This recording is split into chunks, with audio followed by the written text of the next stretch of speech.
So let's start with some of what Donald Rumsfeld called the known unknowns. How badly has Iran's nuclear program been hit, and how might the country retaliate? And would the UK be a target?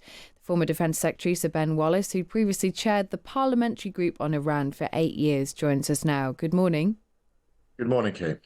I'd like to start with your assessment of the success of this mission. Was it the right move by America? And crucially, can we be certain now that Iran's nuclear ambitions are over?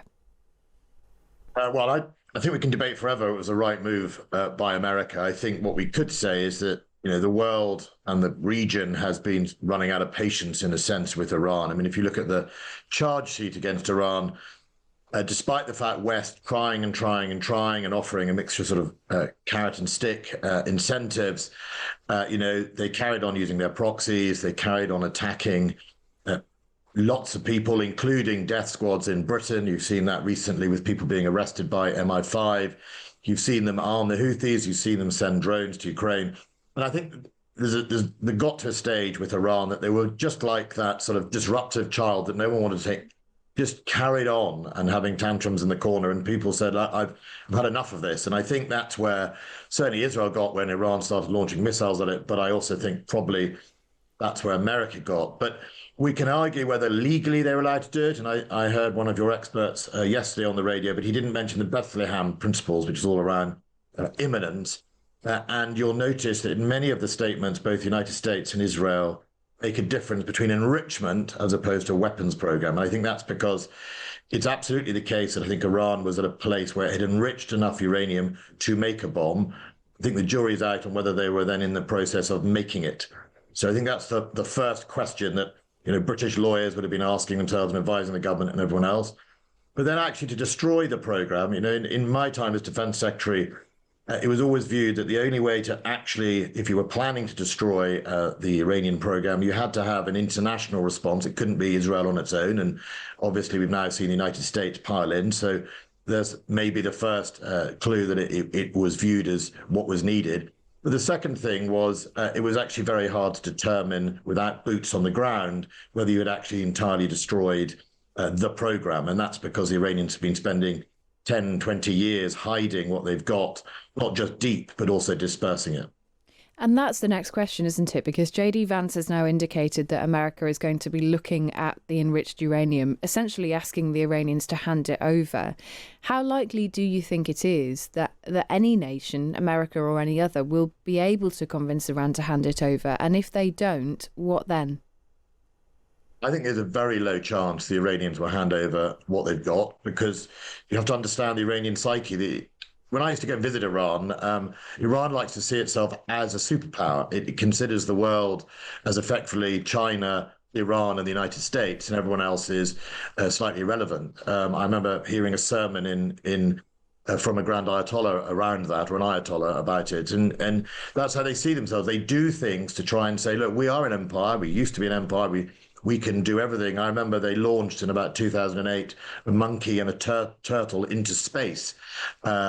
They swapped it when it got back because the poor things died. But fundamentally, they were trying to show that they too could have a space program. So enrichment to them is part of their we're a great country.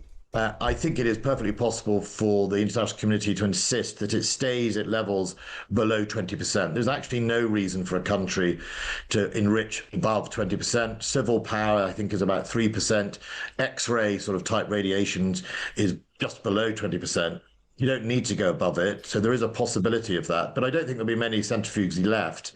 They're in fixed places, although we have seen evidence in the last few months of Iran trying to disperse its program, including across the sea to Yemen.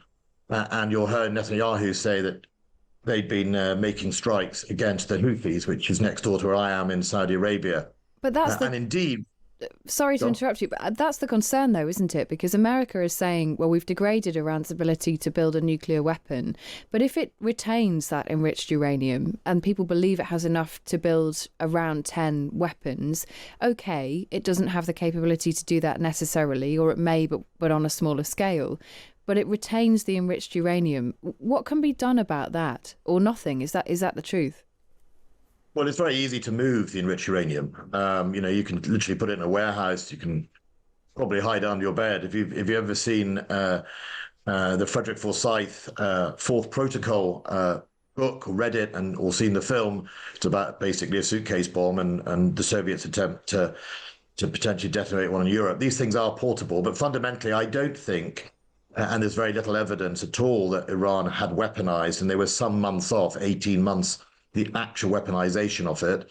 But I do think Iran's behavior and its intent probably gave people like Israel and the United States genuine concern that the direction of travel of the Iranian regime was, I'm afraid, and has been for some time, much more towards the hard line and indeed the possibility of a weapon. The IRGC, the Revolutionary Guard, only a couple of months ago called publicly on the Supreme Leader to lift his fatwa, that's a sort of religious declaration on nuclear weapons. So I think that was a direction of travel. But I think if I'd been sitting doing the job as I used to do, and I was sitting with the Prime Minister, the real question we should be asking ourselves, if this is going to happen, does it get seen through? There's no point starting down this path if it's done by half. And that's the big question for the intelligence assessors right now, the people who'll be looking over photographs, gathering intelligence. Was it successful? If it was successful, then many of us, including myself, would say, well, it was worth it.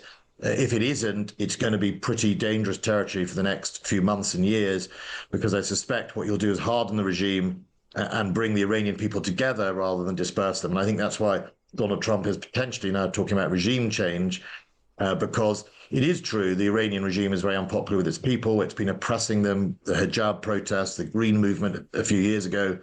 And maybe some people think there's a window to see an uprising, but I would be doubtful that that's going to be possible.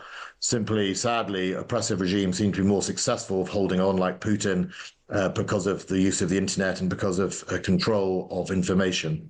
But nevertheless, I think that's the big question for the next few days. Was it successful?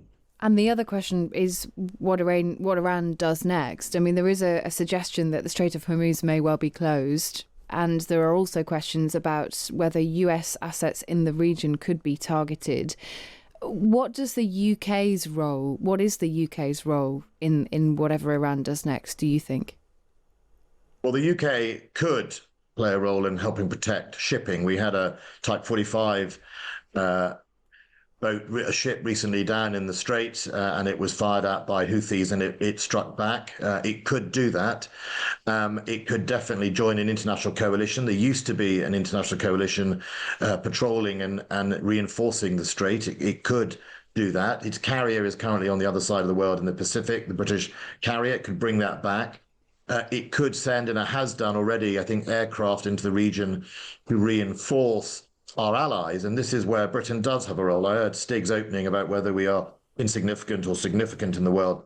Our allies trust us often many more than the United States. I'm sitting here in Saudi Arabia, Qatar, Bahrain, Saudi Arabia, and Kuwait, they all often, and Jordan, look to us for Britain's interpretation of the world and indeed, what we think could happen. And I think that is our role here, is to make sure that A, we contain any conflict, but B, that we stand by our friends, whether that's minimal or maximum, whatever we can do at the time. The Israelis tried to assassinate the Houthi chief of staff on the 14th of June over in Yemen. And the Yemeni Houthi, which is this group that's been firing the missiles at shipping and is probably the most likely proxy to do something on behalf of Iran, especially in the Straits, they are still active, they're still able.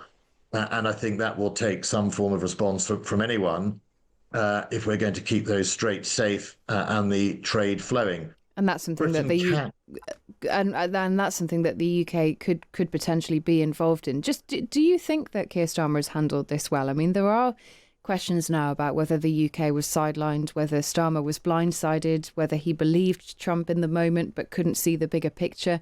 Do you worry about the perception of the UK's role here?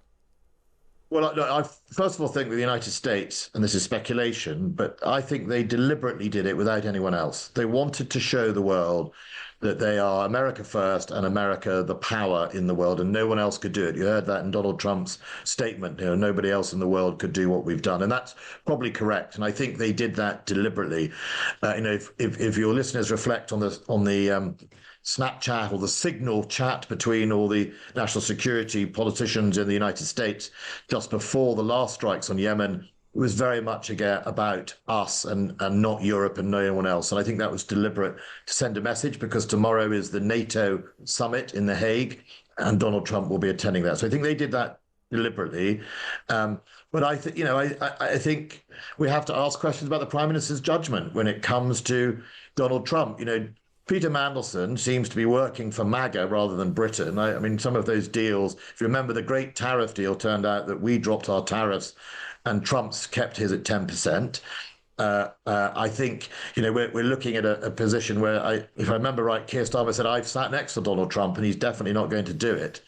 Well, politics is about judgment and it's about reading people. And if you cannot read your closest ally, you cannot spend time to understand what motivates him, then you're in a position where you probably prove yourself to be useless to your allies. But secondly, you're unable to anticipate and plan. I had lunch with Donald Trump, me and Dominic Raab once at a NATO conference. And we talked a bit about the world. He talked an hour about golf. I had the unfortunate mistake that my great-grandfather won something called the Turnberry Medal, which is his golf course. And I don't actually play golf, but I made a good fist of it. And I think the importance, therefore, was making sure that you understand him. That's the job of the politicians, read the room. We got lots of assurances it wasn't going to happen. I thought way back then it was going to happen. You could see the mood music. The real question after all of this is not whether he should or shouldn't have done it. It's whether what he did, what the United States did it finish that program? Yeah. And I think that will take time. But don't do this by half, because Iranians have a memory and are able to cause disruption for many more months to come. Finally, Ben, in a word, if you can, should the UK government now proscribe the IRGC? I think so. I think we've seen the IRGC for too long reach way out of the realms of a conventional force and into terrorism and into disrupting our friends and our allies around. The IRGC will be active in Yemen, helping support the Houthis attack our friends, the Saudi Arabians, and our other allies in the region, the UAE, and we should treat them like the terrorists they are. But it's also an example, and I'm as guilty of this as anyone else, that the West did its very best for many, many years to hope that Iran would change course, and we had hours and months of negotiations. Yes, some more hawkish people warned us not to bother doing so. And maybe in retrospect, if we'd been tougher early on, maybe wouldn't have got to this position as one by one, the IRGC, started to interfere more and more in Lebanon and Hamas, etc. We should have been firmer then, I think. Ben Wallace, many thanks for your time this morning.